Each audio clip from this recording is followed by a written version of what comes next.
Got the canine kind, the coyote, and the domestic dog, and there's the feline kind, which is the cats, the tiger and the kitten, and you've got humankind.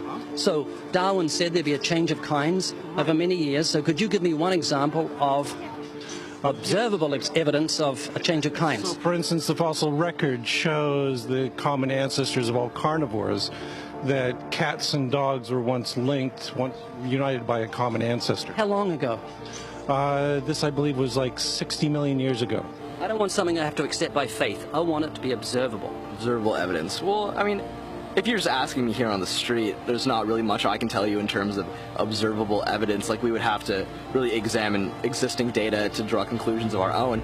I would have to have faith then. We would have to have some amount of faith. Can you think of any observable evidence for Darwinian evolution where he said there'd be a change of kinds? Monkey to man, is that what you're talking about? Yeah, a change of kinds. I don't really believe there's any proof for that yet. Well, monkeys are the only ones with the fifth digit, like we have. Well, koalas have a fifth digit. Did you know that? I didn't know that. Think we're evolved from koalas?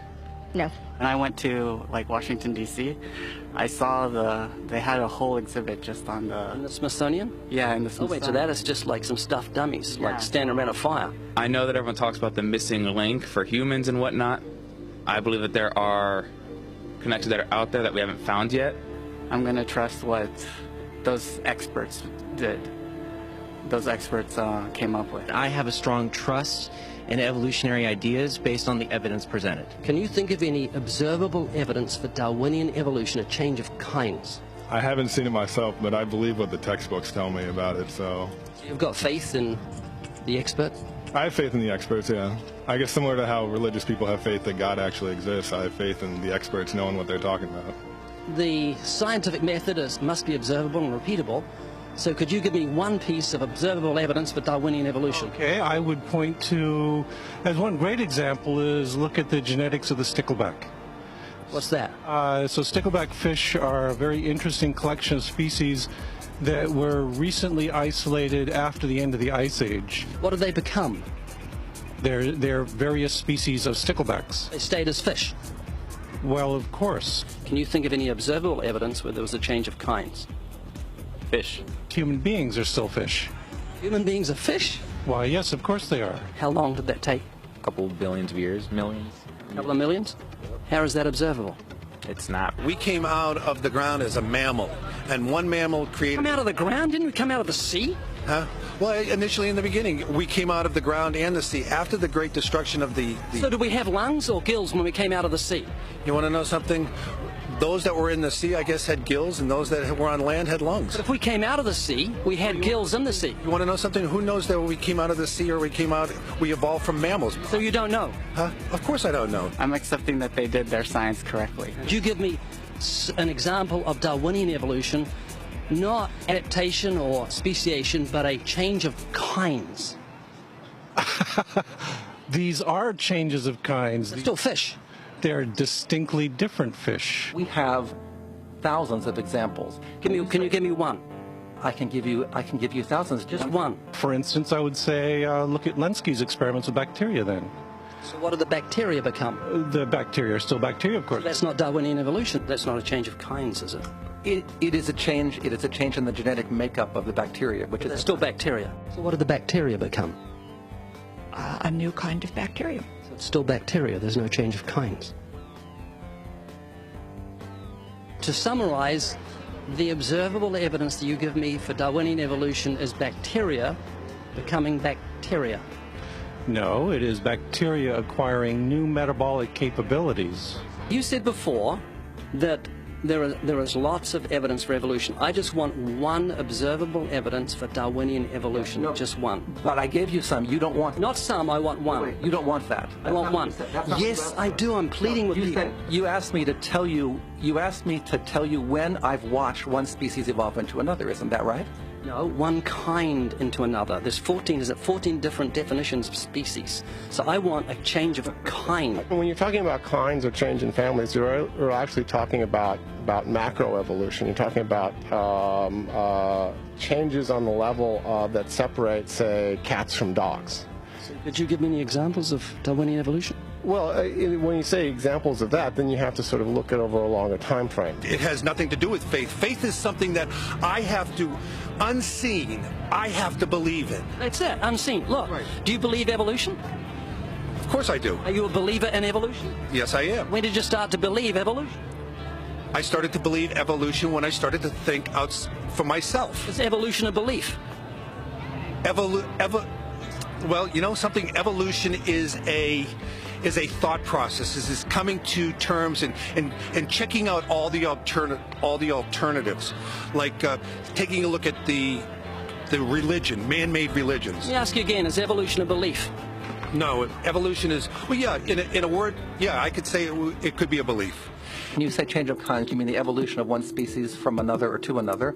Yes, we have that in action actually in the Galapagos. Could you give me one instance? Yes, we have an example from a group of birds called Darwin's finches. You take a look at the difference between the finches on the islands that all started out. I mean, that's very, very observable. But that's not Darwinian evolution. There's been no change of kinds. What do the finches become? They become genetically new and anatomically new, recognizably different species. So they're still finches? Well, of course they're still finches, yes. So there's no change of kind. Little birds that he had observed, that what did they become? Their beak shapes. They're still birds.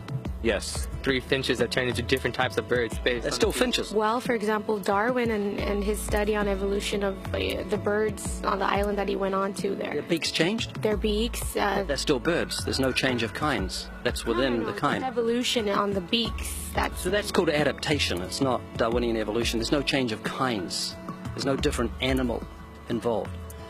I want something that shows me Darwin's belief in a change of kinds is scientific. Darwin spoke of a change of kind. Can you think of any observable evidence for Darwinian evolution where there's a change of kind? Change of kind. Change of kind. I'm gonna have to think about that one a little longer. You give me anything that I can see, observe, and test, which is the scientific method for Darwinian evolution, a change of kinds. Test and observe.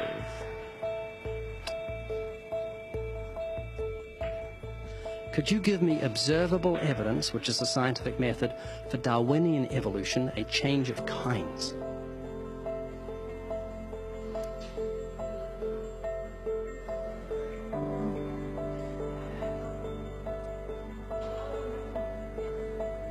Okay, I gotta think about it.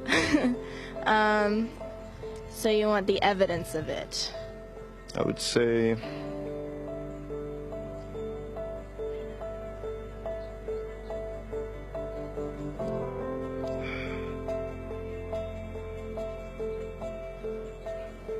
I cannot, I think.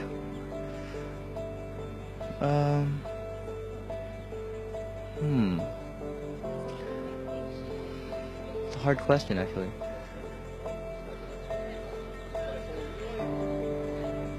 Mitochondrial DNA.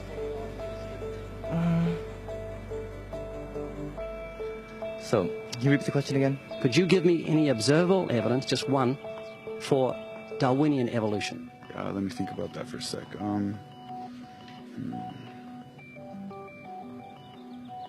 Observable evidence, something where we don't have to exercise faith.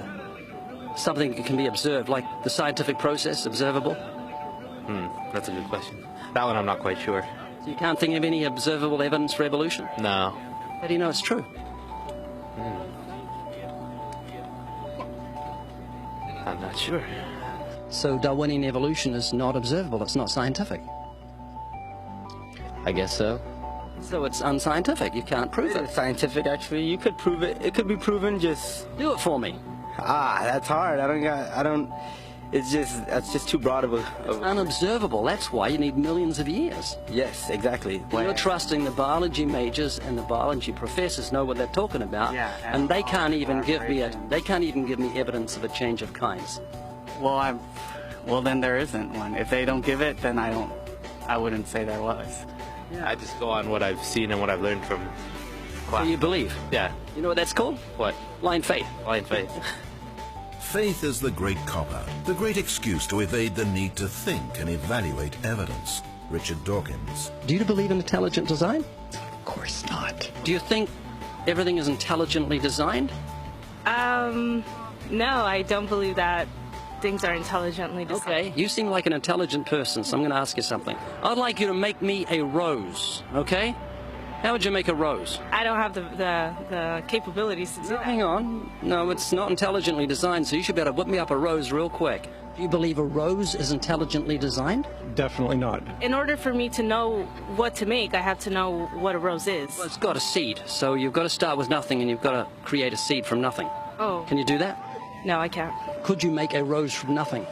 No. Can't really make something from nothing. It's just basic, science. A rose from nothing? A rose. Just like, I can't, honestly. Why not? Me, I have no supernatural abilities. All the geniuses in the world can't make a grain of sand from nothing. We don't know where to start. I can't. Why not? I don't have millions, billions of years. That would be physically impossible. I mean, I would have to. That's not possible. So how could you say everything's not intelligently designed? Where does that leave you on the scale of intelligence if you say everything's not intelligently designed and you can't even make a rose? Why do you think there's no one teaching intelligent design at UCLA? Because they're not allowed to. We can teach anything we want. There's a reason intelligent design isn't taught in our learning institutions. According to physicist Victor Stenger, the legal staff of Freedom from Religion Foundation, a church-state watchdog group, has had remarkable success in convincing many institutions, such as school boards and town councils, that they are breaking constitutional law when they sponsor sectarian activities. That includes intelligent design. When the authorities can't be convinced, Freedom from Religion Foundation sues, and it wins more often than not.